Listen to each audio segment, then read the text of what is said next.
Yeah. Arenu loimdi Maseches Bava Kama Daf Tzadi Beis Amud Beis in the third or fourth actually wide line, the fourth wide line of the Gemara. Amar le Rove, this year's lo nishmas Rabban shel Kol Yisrael, Rav Shema Yosef Chaim ben Yaakov Yisrael, le nishmas Avi Meir Menachem ben Akiva, le Refuah Sarbas Moshe, and Refuah noch Leonel ben Yule Uriah Rachanoel ben Tomo, le Refuah Asplina Giula, le Chaim Bes Giula Rochel. Soch shel Kol Yisrael. Amar le Rove le Rabbi Bar Mari, more and more about sources. Whenever we hear a good line, that's a good line. Should see. You know what it says? You know that? That's what the Meforshim bring down over here.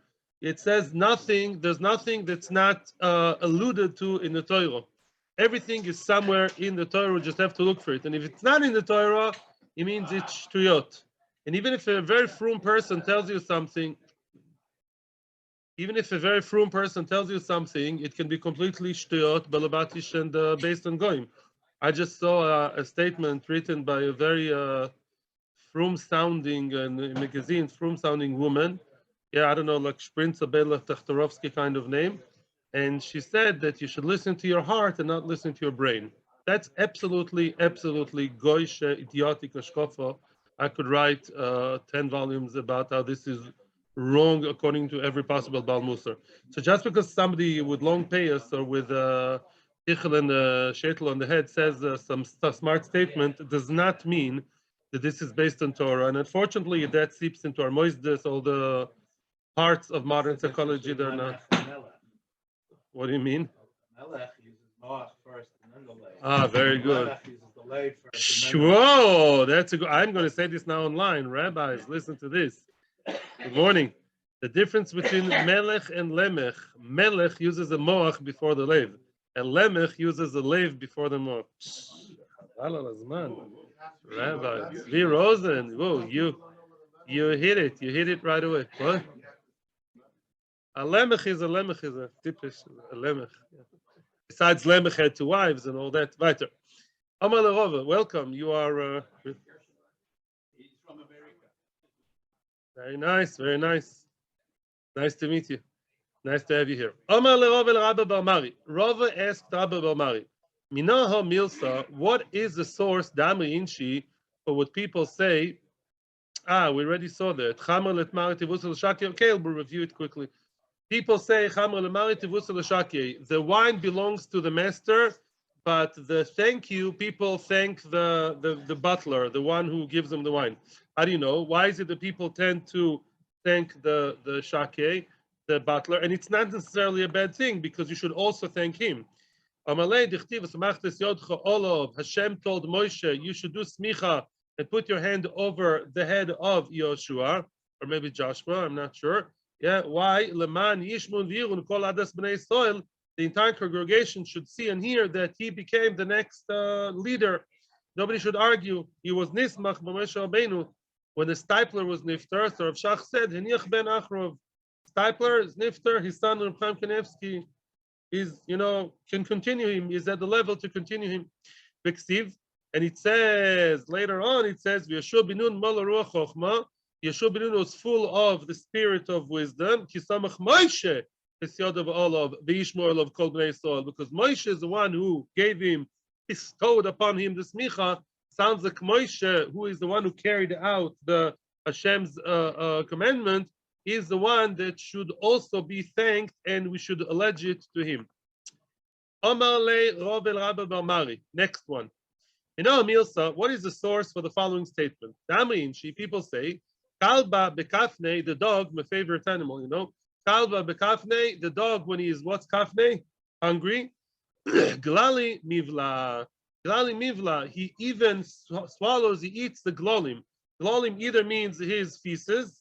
He's so hungry, he's so ravenously hungry. In Hebrew, say ra'ev kekelev, he's hungry as a dog. Glali mivla, he even eats his own excrement. Or according to Rashi's other pshat, he even eats stones. He may eat stones because he's so hungry, he eats something that's not really edible for him. And now, you may ask, who cares if people say it? So I saw in the Meforshim, I sadly don't remember who says what because I've seen a lot about this thing. And they say the chiddush is that even a human being, when you're hungry, of course, you're not going to eat these things. But usually there's an issue called Bal Tishaktu, and you're not allowed to eat things that are disgusting. But if you're very, very hungry, you have no choice. You can eat things that are obviously not like that. Even things that are otherwise miyazdik would be repulsive. No choice. But what's the source for that? It says nefesh. It says in Mishlei Chavzayin, nefesh svea tovus noifes. A nefesh, the soul, which is svea, which is satisfied, full, tovus noifes. Even the noifes, the good honey that flows, the flowing honey, is going to step all over it. Somebody who's rich, he's full, you're going to give him the best ice cream, he's going to step all over it. He doesn't care, he doesn't want it, he throws it away. The nefesh reva, for the hungry nefesh, kol mar mosoik. For the hungry soul, for the hungry nefesh, even bitter things are considered as sweet. As I tell my children, if you're really hungry, you'd eat anything. Yeah, kol mar mosoik. Yeah, it was actually very funny. My 7 years old didn't want to eat something in supper, so my 9 years old daughters gave him a whole schmooze about, if you were in Bergen-Belsen, he would have eaten. We don't even say it to him, but she started all Musa schmooze. If you're in the Holocaust, that's my 9 years old to my 7 years old. Muster schmooze. The kids, so now, it also, I looked at the Meforshim there, they say it also talks about Torah. Two things I want to say here. First of all, a person who nefesh svea, a person who thinks that his soul is satisfied and he doesn't need to learn Torah. So even though the Torah is very sweet, even the best, sweetest part of Torah is going to step all over them. But nefesh re'eva, the one who's hungry for Torah, even the bitter part of Torah, meaning parts you don't understand, you can't relate to, he loves it. Then you see it in reality. Some people have the positive attitude towards Torah, so every part of Torah they love. And those who have the negative attitude, you tell them the nicest word, they go like, can't relate. It depends on where you are, not where the Torah is. What's your attitude towards it? One more point, nefesh re'eva is a dog. Why? Because dogs are always hungry because they have taivas. The dog is like about taiva. Yeah, the klovim, the avim, the hungry because they want to eat more. That's the dog. Amar leRabbe. Next statement, next proverbial thing. Amar leRabbe l'Rabbe bar Mari. Minah milsa. Where is the source for the following story? Damri, people say, Metayel v'azil dikla bisha, the dekel bisha, the bad palm tree, the bad tree walks. Obviously, this is not. This is only figuratively. He walks, and where does he go? Gabekina de sarchi. He goes to the other bush, the ilan, another tree, which is sarchi. Sarchi means a batlan, a leidigayer, no good, or a lazy bum, somebody who doesn't do anything, a batlan. Yeah. In other words, the bad tree goes and fights good company with another tree, which is a sarchi. By the way, when it talks about Esav Arosha, and it says ish tzayid, ish sode, so the uncle who says Gavra Nachshirchan is a guy who doesn't do anything with his time. Nachshirchan is like a batlan, a guy who doesn't do anything productive with his time. So basically, you see, you have a bad tree. What does the bad tree like to, associate himself with? With another tree that's a batlan. So interestingly enough, the Maharsha says that the bad tree, like the dekel normally is a good tree. Dekel has fruit. The kina de sarchi is an ilan that never has fruit. Ilan srak. Ilan srak has no chance whatsoever. So the Maharsha explains that we talk over here about somebody who comes from a good family, like the dekel has good roots and good trunk, but he himself is a no goodnik, and he goes to somebody who's the chatchila never had any chance. He goes and he associates himself when he starts going off the derech. Basically, he associates himself with somebody who's an ilan that never had any havamina to bear any fruit. He goes to the sycamore. He goes to a tree that doesn't bear any fruit. The kitzer, the one who comes from a good home, looks for bad society, bad chevra, bad company, with the one who lechatchila was always like that. Look at the examples that we're going to bring from the Bible. Amalei, so he told him, this is not only Tanakh. I'm giving you 5 sources. Give me 5. Kosu b'Torah, it's written in the Torah. Shoni benevim, it's written again in the Nevim. Umashulosh b'Ksuvim, it's written again in the Ksuvim, although it's not going to be Ksuvim, we'll see later. It's not b'Masnisin, it's written in the Mishnah. But Nina b'Braisa, and it's written in the Braisa too. Everywhere you go, you'll see that, bad company looks for bad company. Kosu b'Torah, start with the Teire, in Genesis. Dichtiv, vayelech Esav el Ishmael. Vayelech Esav el Ishmael. Esav went to Ishmael, which means that Esav, who came from a good home, he was a twin brother of Jacob. And who did he go to? Ishmael. Ishmael Chatchila came from a Shifcha, came from Avram, but Ishmael's yichus was way less. Ishmael also grew up with no good brother. Ishmael had less. At the end of the day, Esav was worse than Ishmael. You know that. Ishmael did tshuva at the end of his life, and Esav never did. Esav Arosha, we don't say Shmuel Arosha. So at the end of the day, Esav got worse. But Esav went to Ishmael. Why did he go to Ishmael? To marry somebody from Ishmael's family. Shkoyach, he goes and he looks for a woman from Ishmael. Shoni ben Nevim. And by the way, maybe you're going to tell me it's only a one-off. And Nevim tell me, no, it's not a one-off thing, just Esav and Ishmael. Look what it says by Nevim. Dichtiv. It says, Vayslachtu el yiftach anoshim reikim vayu imoy. Or it says, Vayetzu imoy. Yiftach, everyone knows about his daughter, but Yiftach also has his own story before his daughter. Yiftach, so he basically was a son of a, whatever that means, it was a son of a Zoina, which either was a Pelegish, she was someone's concubine or second wife, or maybe she wasn't a Zoina. They say she came from a different tribe and married the wrong kind of guy, meaning from different Shevet, which is not Osir. The Kitzer came from so-so, and his half-brothers were unhappy with him. They didn't want him to yarshin with them. They kicked him out. And then he went to a different place, and Anoshim Reikim, empty people, they magnetized to him. They were attracted to his personality, and then Lamaisa, he helped them.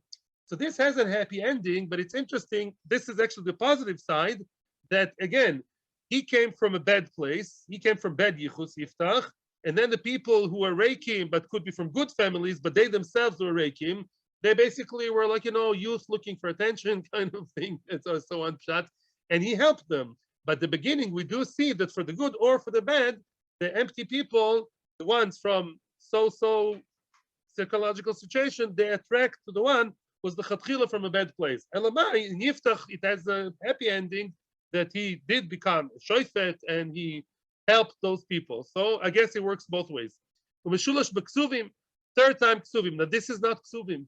This is from a very dubious sefer called Ben Sira. Sometimes the Gemara quotes certain specific statements from Ben Sira. Ben Sira is sefer chitoni. Sfarim chitoni means sfarim that were written by Jewish people and they didn't make it to Tanakh, didn't make it to the mainstream library of the Jewish nation. And some of the sfarim chitoni, it says, sfarim chitoni me'enu chelek l'olam haba. Whatever that means, it could mean pornography, reading pornography, you don't have chelek l'olam haba. Well, that's really bad, yeah? So, things like that, but could also be ksira. And some say, Sfarim Chitzonim, the sefer called Sefer Shoshana. Sefer Shoshana, Pashtus, you're not allowed to read it. It's Sefer Chitzonim, it's written by, I don't know who, and it didn't make it to be part of the mainstream Sfarim that we're supposed to read as Torah. And you have them in Sefaria, of course, and they show them as if it's part of Tanakh because they reform Sefaria. So Meshulash Beksuvim, however,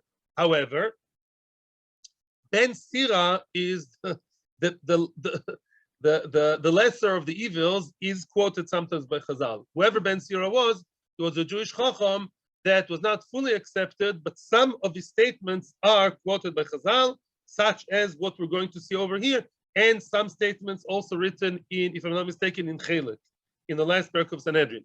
So what does it say in Ben Sira, which we do listen to? Dichtiv kol oif leminoi yishkoin. That's in English. The birds of a feather flock together. Here's the source. You see, it's from Ben Sira. The birds of a feather flock together, right? That's what we say in English. Kol oif leminoi yishkoin. Every bird of the same species, they live together. And people also, you associate with the one that's like you. Tnan b'masnisin comes the next statement from the Mishnah. Kol mechuber l'tomeh, tomeh. Kol mechuber l'tor, tor. Whatever is connected to a kli, to a vessel, to utensil that's tomeh, also becomes tomeh. Whatever is connected to tor is tor, which means, Rashi brings an example. Let's say you have like a hook. You have a hook, a metal hook, If it's connected to a vessel which may receive tuma, the hook, which is only like tofel, a secondary item, accessory, that also becomes tummy together with it. But if it's mechubar letohar, let's say it's connected to a menorah's eitz. Yeah, pshutakle eitz are not mekabel tuma. So let's say you have a menorah made out of wood. Yeah, better cover it well before you light it. Made out of wood, and that wooden utensil does not receive tuma because it's from wood and it's not a receptacle. It's just flat. Yeah, like a menorah. Such a thing, even you have a metal receives tuma, a metal hook connected to the menorah site would not receive tuma because it always goes by the ikr and tofel.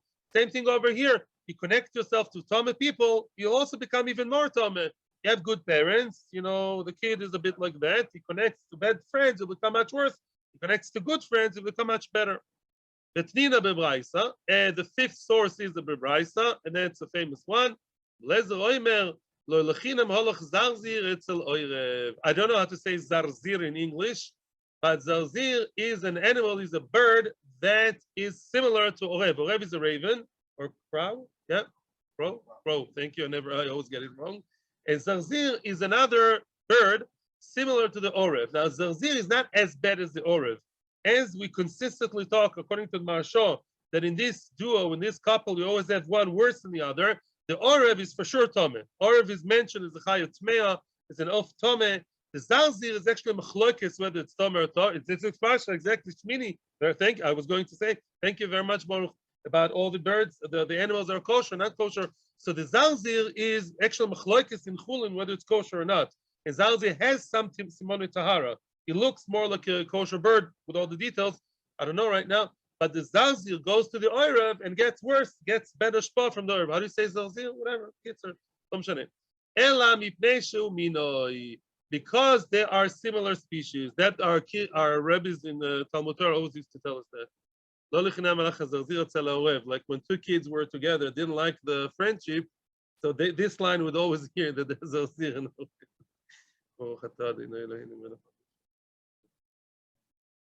I'm listening to every word you say, Rabbeinu. Shkoich. I'll actually repeat what Baruch said and Tzvi.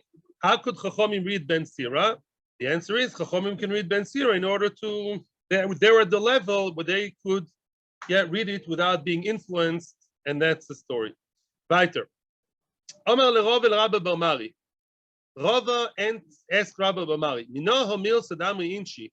How do you know that, is there a source to the following statement that people say? You call your friend and he didn't answer you. Rami Guda Rabba, take a big wall, the Shadi Bay, and throw the big wall at him. What does that mean? Means like this, means you call your friend and you want to be mochiachim, you want to rebuke your friend, you want to give techocha to your friend, you want to reprimand your friend, and he's like, he puts a defense that he just doesn't care, which never happens between parents and children, but in theory. So then what do? Do you keep nagging, or no? What do? Well, people say, no, just leave him. At some point, you just have to say, I'll throw the big door at you. Doesn't mean, by the way, physically, don't worry, yeah? At some point, you say, do what you want. It's your life. Is there a source for that? Yes. Omerle, yes, look what it says. Since I purified you, says Hashem to Klal Yisrael in Yechezkel, I tried to purify. You did not want to purify yourself. There's that much I can do for you. Even a Kadosh Baruch Hu can't force us to be good. You'll not be Torah anymore. Wow. So that's a more negative side. In other words, at some point you say, that's it, it's your choice, your life. You want to kill yourself spiritually, physically, yalla, what can I do? Live with it. And that's lo titari od, says the Gro. I saw here quotes by the Goin. The Goin says there's actually levels of techocha. The Goin says you have to be mochiach a person 4 times and then let go. And he says, I don't remember the 4 times. Remember, one time he's by himself, another time in front of his maybe close family, then in public. Interesting. I mean, I guess you have to do it respectfully. And there's the 4th time, I'm not sure, and then you leave him. Once you mechiach him 4 times, gamarnu, that's it. By the way, that associatively, remember now, you remember what we said yesterday, that a person should not be an achzar, and if one asks you mechila, you should quickly forgive him, right? Like Avimelech and Avram, once Avimelech asks Avram for mechila, I'm so sorry, I didn't know it's your wife, I thought it was your sister. Then Avram forgave him and even davened for him, and everything was nice, happy end, the end. But as I'm sure we all know, I just want to, because this is being recorded, it's not like the first person, it's not like the aggressor can't go like, sorry, no, and then you're supposed to forgive him. He has to give sincere mechila, and how many times? Up to 3 times. No, I know you know. Just I'm saying what we know, but we have to know. First time even nicer. But I'm saying if after 3 times the person did not forgive, even though the person is offering sincere mechila 3 times, which is chazaka, and the other person still remains cold-hearted and does not forgive, that shows he's like not from Avraham Avinu. If you did receive mechila 3 times and you still, stand fair, you dig your heels into the ground, that's wrong. You have to forgive at some point, either first, second, or third time. And it says you come with more people. We're not learning now Hilchos Yom Kippur. I'm saying there's a whole process.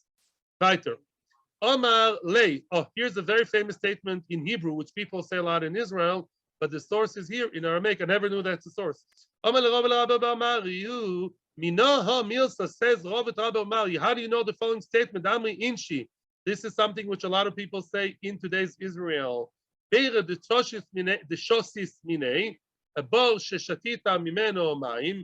well that you drank from, whose water you drank from. But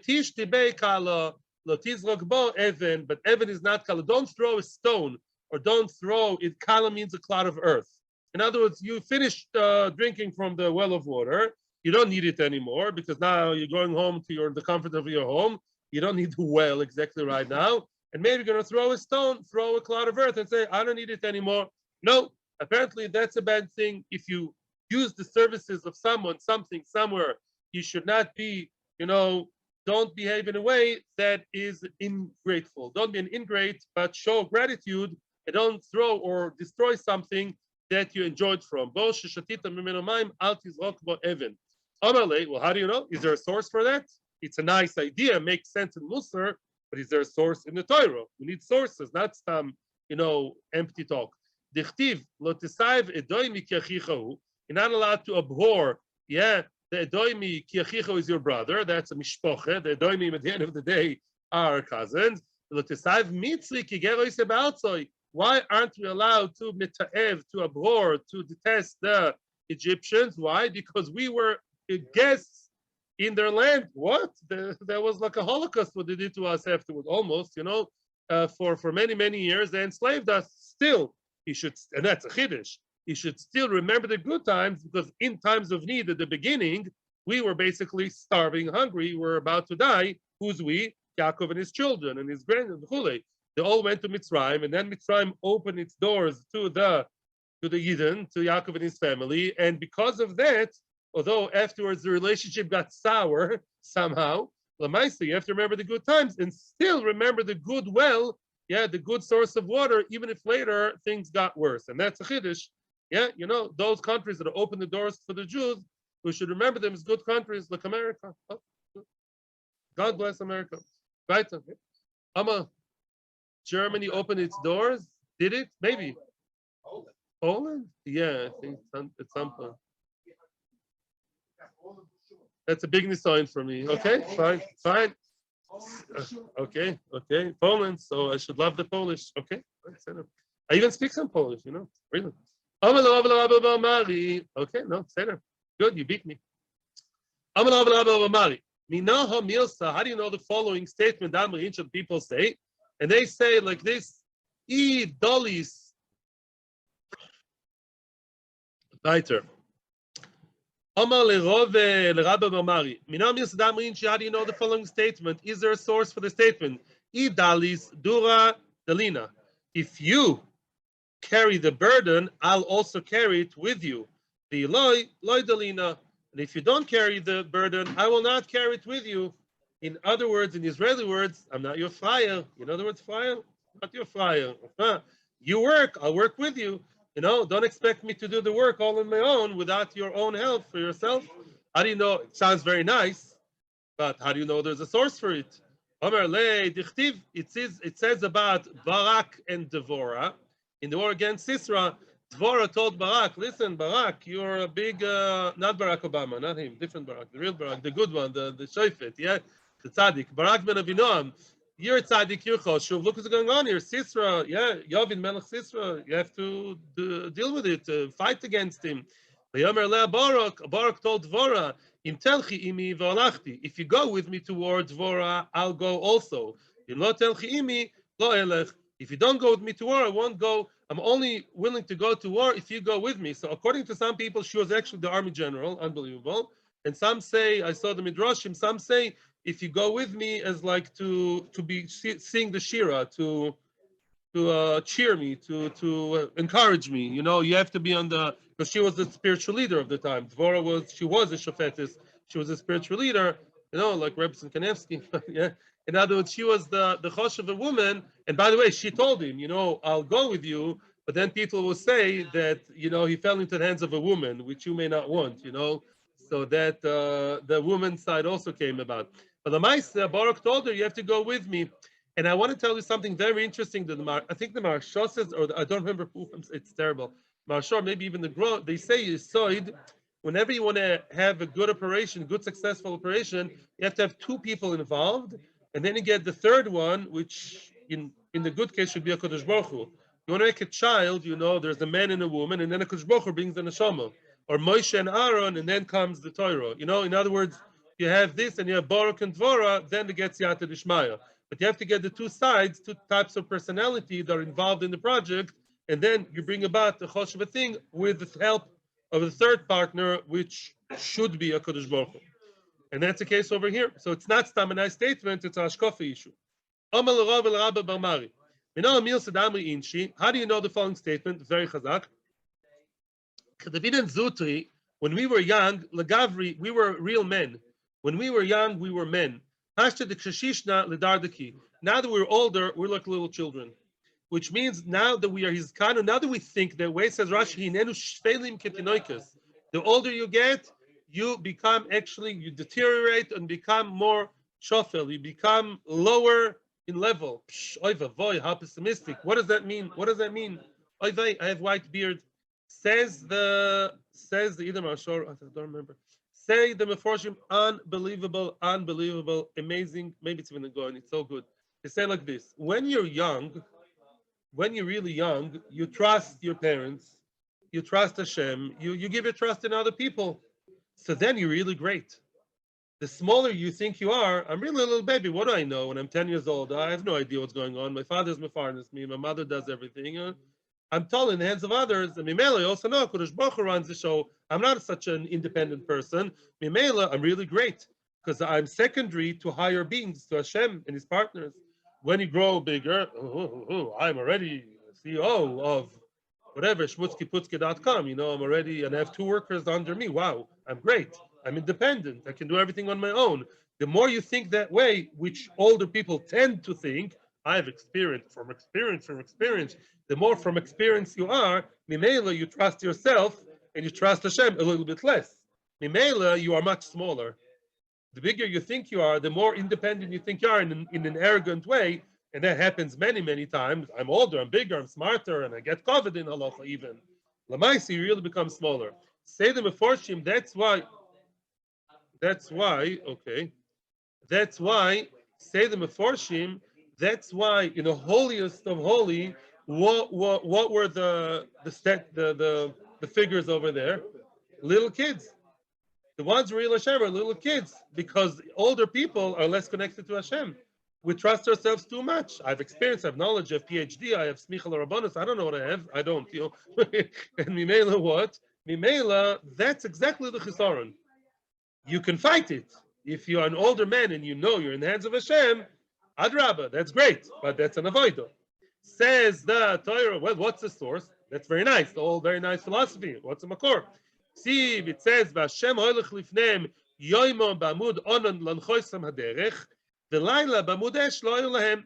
At the beginning of the journey of the Israelites in the Sinai desert, what does it say? Hashem himself would walk in front. Hashem, he himself would walk in front of them day and night with the pillar of the fire, the pillar of smoke, all very nice. At the end of the 40 years, what does it say? See, it's not, by the way, the end of the 40 years. It's mentioned before, but it relates to the later stage afterwards, not at the very end. But it says, Hina anochi shalach malach shalach malach lefanech lishmorcha baderech. Those after cheta egel. After you think you're smart, you think you're choshev, you think you know everything. Okay, I'll send a malach to protect you. That's definitely very bad downgrade, which Moshe Rabbeinu didn't like at all, by the way. Yeah, I'm not going to go myself. You're so smart, you're so independent, you know everything. Okay, so you don't need me. I'll send a malach, some other being to protect you, and that means that your level is going down because your gava is going up. And that's exactly what happens many times as the older we grow. Also, techocho. Try to give a techocho to a kid, you usually accept it much more than a 40 years old. We tend to get less techocho the older we grow. Yeah. So these are things to work on. Yeah. How do you know the following statement? What's the following statement? Basar mari nichsi, after the man of means, the man of nechasim, of assets, Bekitzer, the richie, Tzivi Moshach. Here, Tzivi doesn't mean wood. Tzivi, everyone here means fat, grease, fat. The Gishmak fat. In other words, rich people around them, Moshach, they attract money, success. Yeah?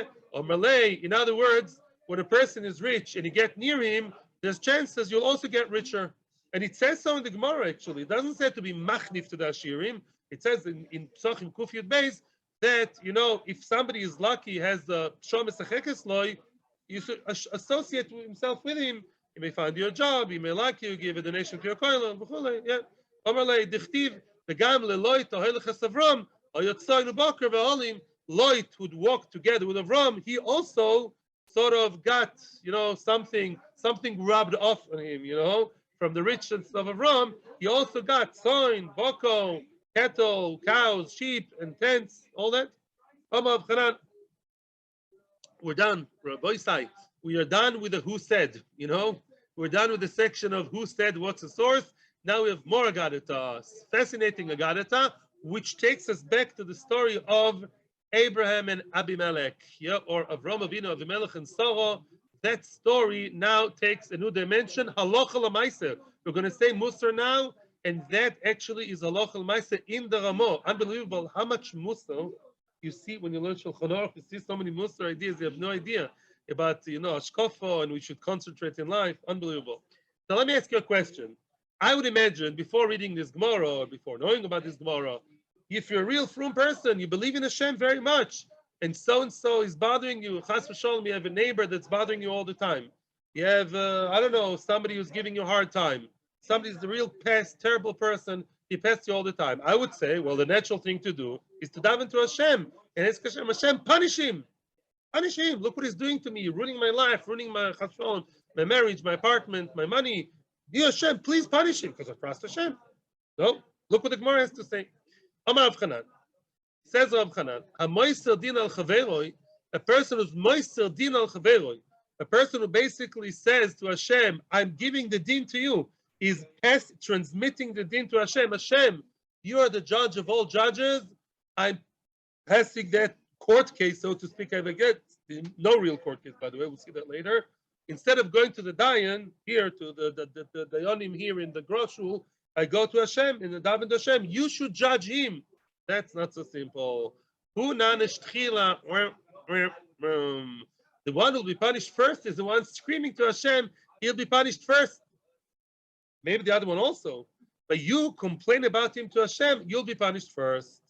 Soon we'll know why. And first, let's see the Makor. Shenema, it says, and later on we'll talk about Avimelech, but not now. But Tomer Sarai Avram, Sarai, which was still called Sarai, told Avram, Chamasi Olecha, I'm angry with you. My anger and my Hamas, which also means I was stolen from a cover. Look what's going on here. There's Hagar making fun of me. There's a Shifcha. Who does she think she is? She's making fun of me, and you're not doing anything about it. That's legitimate. But what did she say at the end of the pasuk? At the end of the pasuk, she said, "Yish po et Hashem beini uvenecho." Upa. She said, "I'm right now snitching on you to Hashem." You know, Avram, I'm now telling Hashem to judge you. I'm angry with you, and I'm telling, hey, Ishpat Hashem, B'ini B'necha says Sarah to Avram. Okay, and what happened many years later? Uksiv V'yova Avram Lispat LaSarah Veliv Koiso. Avram came to cry and eulogize Sarah. So who died first? She died first. So see, at the end of the day, you know, she complained about him, but the one who was punished by relatively earlier death was her and not him. Says the Maharsha a very, very genius thing over here. Maharsha says like this: Lamaisa, it's not so simple who's punished more severely. It says in Sanhedrin Chav Gimel Amud Beis, it says, or Chav Beis Amud Beis, maybe I'm not sure. It says, "En ish mela leishto, and ish shameta lo baila." The one who's left behind, in a way, is more miserable if it's a really good marriage. So the one who goes to Gan Eden, believe me, Sarah, after 127 years, she went to a very high place. You know, she's having fun there. Avram is left alone, widowed, and we see he was even jealous of Yitzchak. He was lonely, Avram, at his higher level, of course. Says unbelievable pshat. Which pasuk of all the psukim of Sarah dying earlier did the Gemara choose? That he came to Sarah? He came to Sarah to cry. What do you mean he came? Why didn't he come together with the body? Why was she already there, her body, and then he came? Because he was by the Akedah. He didn't know about her Ptira. So it says she was punished at the second of death. But the Tsar in mourning of Avram was actually saved from him for a certain period of time until he found out. So she was really punished before him. There was a moment she already died, and he was not yet aware he's a widower. So that was him having fun, and she is in the caver, in death. And only later he was punished. That's why this is possible. Now you may ask, why? Let me ask you a question. Why? Isn't it legitimate? I'm not Lashon Hara.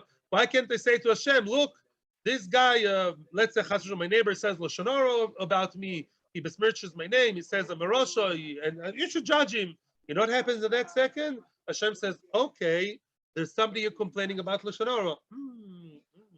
That's a guy who complains about the neighbor saying Lashon Hara. His name is Reuven ben Kalman. Let's see what Reuven ben Kalman. Let's see if his books of Lashon Hara also. Oh no. You complain about Tiena doing something, he may be worse than you. But once you complain about him doing X, then Hashem starts opening your books in section X, and usually things are not perfect, you know, but you either. I'm sorry to tell us, yeah.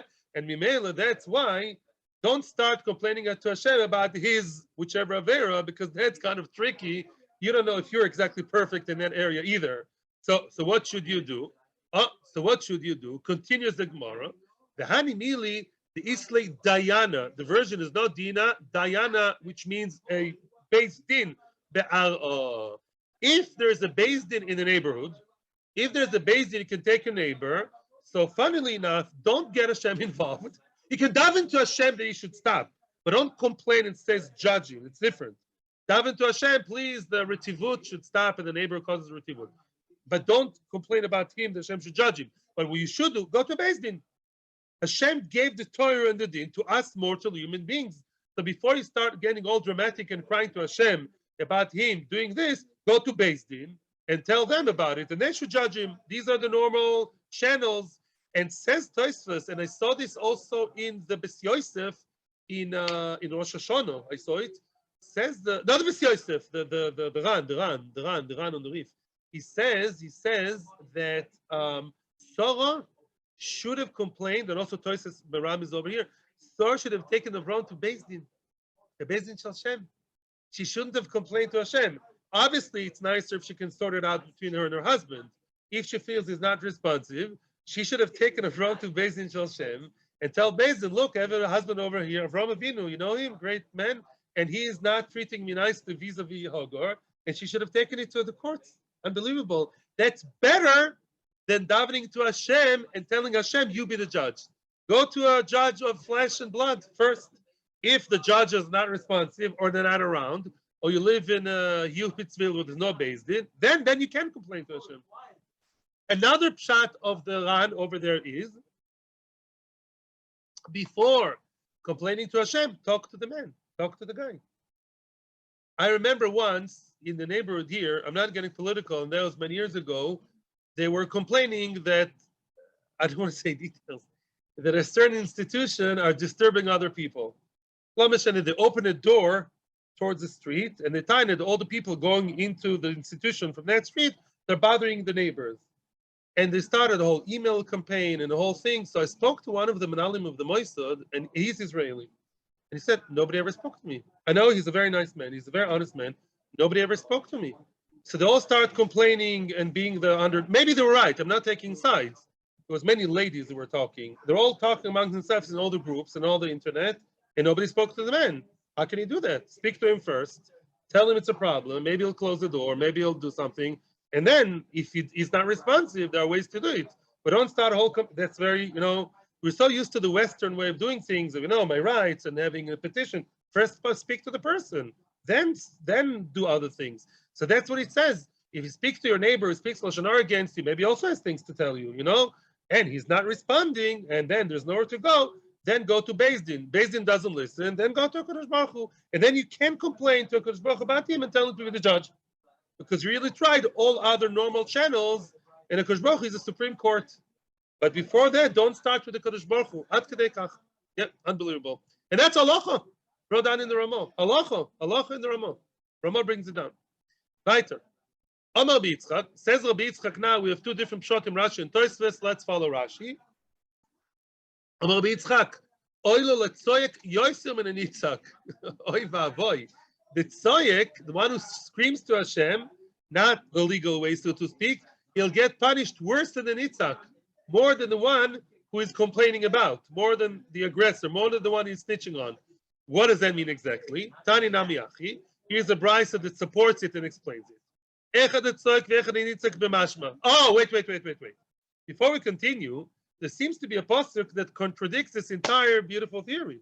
The pasuk in Mishpatim says, if you bother a widow, and the Torah is being super protective of almonos and yasoimim, and you took away her mashkon, right? She borrowed money, you took the collateral, you did not return her collateral on time. We assume this almona is not the almona of Bill Gates. It's almona of she's poor and she needs that collateral, and she's, yeah. And now you're playing games with her, and that's terrible. And she'll shout to you. Hashem will listen. Hashem will listen to the almana, and then Hashem will make sure you die. Your own wife will be almana. Oh, so you see, it does work. It does work. Says the Gemara, it works, but she'll also be punished. In other words, the almana, by the way, maybe basically doesn't listen to her, which is terrible. That's also bad. So Isla almana shouted because she had no other choice. She went to him. He's saying, She goes to Beis Din. They say, sorry, we're closed. She's an almana and he pays money to all the yeshivas. So who's going to win the case? So then, if there's no other choice, one second, then almana can illegally go to HaKadosh Baruch Hu. Or another pshat, give me a second, is what? She'll be punished. If really she's not doing the right thing by shouting, he'll be punished and she'll be punished. 1 minute.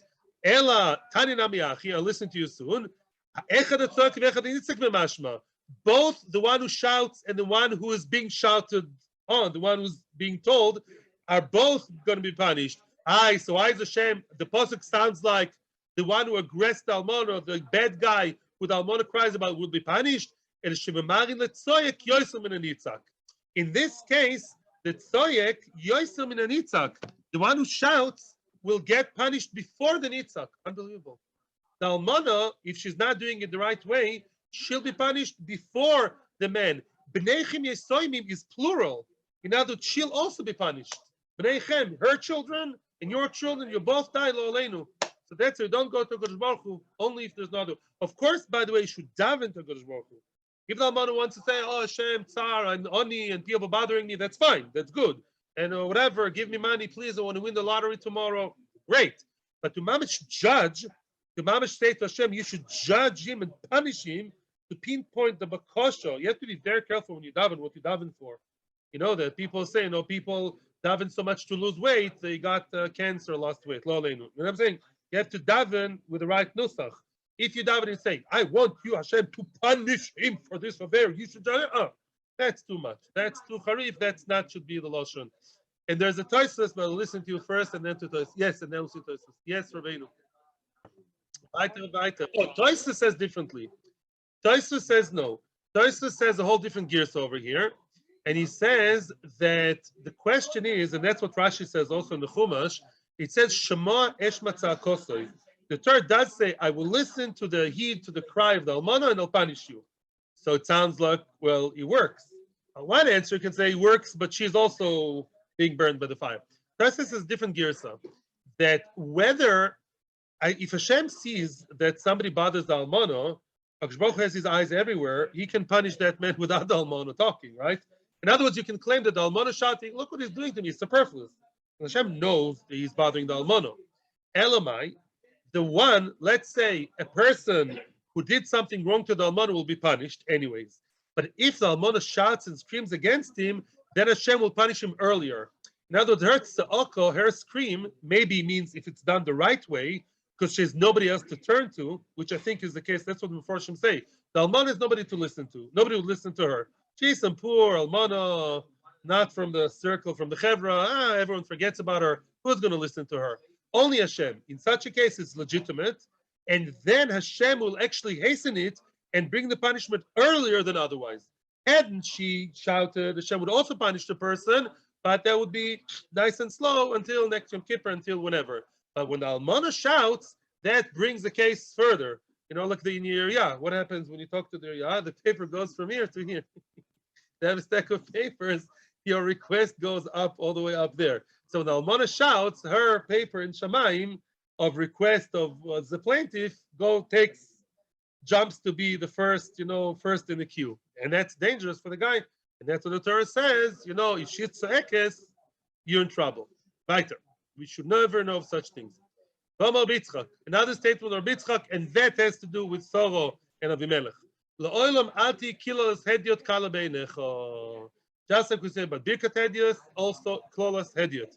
A klala, lo aleinu, a curse coming from a hediot, a regular person, a regular Joe Schmo, a regular lay person, should not be light in your eyes. Which means even a klolo coming out of the mouth of a regular man who's not a big rav, a big tzaddik, even such a klolo, there's some weight and you should be concerned about it. Sharei, how do you know? Avimelech, with all the respect of Avimelech being a king, he was a guy and wasn't such a tzaddik at the end of the day because he always wanted to know who's the sister and who's the wife. So Avimelech, kilal es Soro. Avimelech cursed Soro. He cursed Soro. But Iskayim bezaro, even though the klolo was not fulfilled by her, it was manifested by her zera, by her children. Look at the following story. Sherema, hineulach ksuseinaim. Very, very esoteric statement. Always bothers me exactly what happens there. When, Avimelech at the end of that saga, what did he tell her? Look, you get this as ksuseinaim, as a cover for your eyes. You're going to have your eyes covered. Rashi, there are a lot of pshatim. What does the Gemara say? Amar lo, Avimelech, after paying money and giving her back to her husband and asking for mechila, he had some good punchline at the end. He told her as follows: Hoil v'kisis mimeni v'lo gilishu ishech, because you covered the truth from me, you did not reveal the truth that he's your husband. The Goram tela you caused me all this pain, all this trouble. Irotzen sheyuloch, and some people say tiat, shetiat kisui einayim, you'll be blind. What a nice bracha. He told the end of the whole conversation, okay, Sarah, I gave back, I asked Mechila, all good, now I can even go to toilet. And what? Now, because you hid the truth from me, you covered my eyes, you pulled the wool over my eyes, is say in English, right? You'll be blind.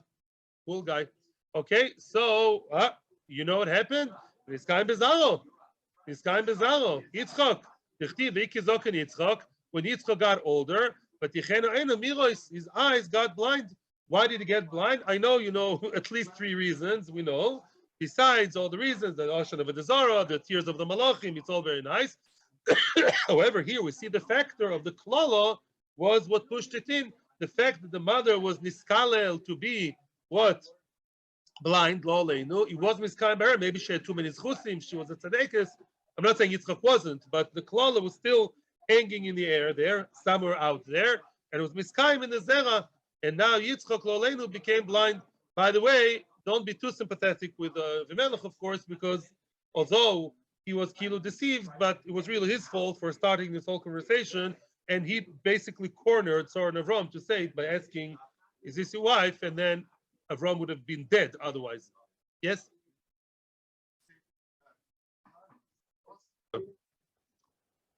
Omar bi'abohu, says Rabbi Abahu, La'olam yodom min hanirdofin velo min haroidfin. A person should always be from those who are being persecuted and not those who persecute others. Yeah, not from those, the aggressors. How do you know that? The birds that are the most persecuted by others, the turtle dove and the dove, they're being persecuted. They're very gentle. They're weak. They're not like the hawk. They're not like the falcon. They're not an eagle, a condor. The fact that the Mizbeach likes the only birds that are kosher to be brought, even chicken, such a Jewish animal, chicken soup and Shabbos, even the chicken cannot make it to the Mizbeach. The only ones who make it to the Mizbeach are the Yoina and its cousin, the turtle dove. And why is that? Because they're near Dofin. So what does that mean you should be near Dofin? I looked in the Rambam. It doesn't mean, again, the person should be a doormat and his entire life be near Dov. Says the Rambam, a person who's a Talmid Chacham, and who should all aim to be Talmid Chachamim, a person who wants to live like a good Jew should always be Mevater. That's the idea. Should be Mevater. He says, let's say the small change, the taxi driver cheated you on 2 shekels. Don't degrade yourself to start fighting with him, shouting in the middle of the street with 2 shekels, or even more than 2 shekels. Chofetz Chaim had a special Meiser fund to be Mevater with money. I'm saying you should always be Mevater in the small change, but you should always, yes, give the exact change. In other words, you should not say they should be Mevater, they should not be so sensitive. No, you should say I should not be so sensitive. I should be the one Mevater. I should always be the humble one, and let things go by. And that's how people will see Kiddush Hashem. That's how the Frum Yid lives, and that's much better than people who start fighting and quarreling about small, small change and small minutes and minutia. That is the right way, and that's what this more means according to the Rambam. Weiter, back to the Mishnah. We have 1 minute to go a little bit into the next topic, which is really taking us back to the Mishnah. So we did not finish the Perek today, no problem. It says in the Mishnah that if a person told his friend, Sames Eini Shaber Yodi, one told his friend, you know what, you can make me blind, no problem. You can cut off my hand, you cannot cut off my feet. I'm absolutely cool about it. I'm fine with it. What did we say? No. He can still take him to Beis Din. It's not called real Mechila. And even if he said, cut off my hand and I will forgive you, Al Minas, that I will not take you to Beis Din, he can still take him to Beis Din. Wow. We're going to discuss later exactly why. We assume a person is never really moichel on bodily harm, on bodily corporal injury.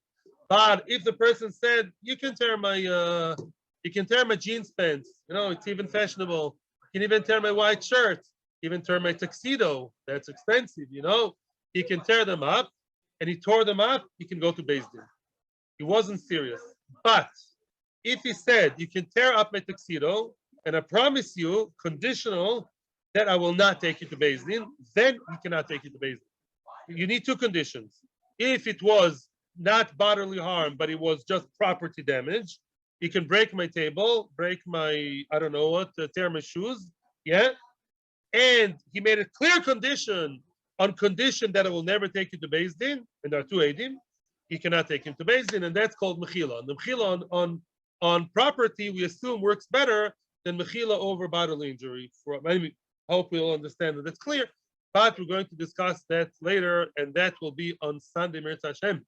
Thank you very, very much, Rabbi Isai HaChashuvim. Thank you. May we only know good things with the good sources.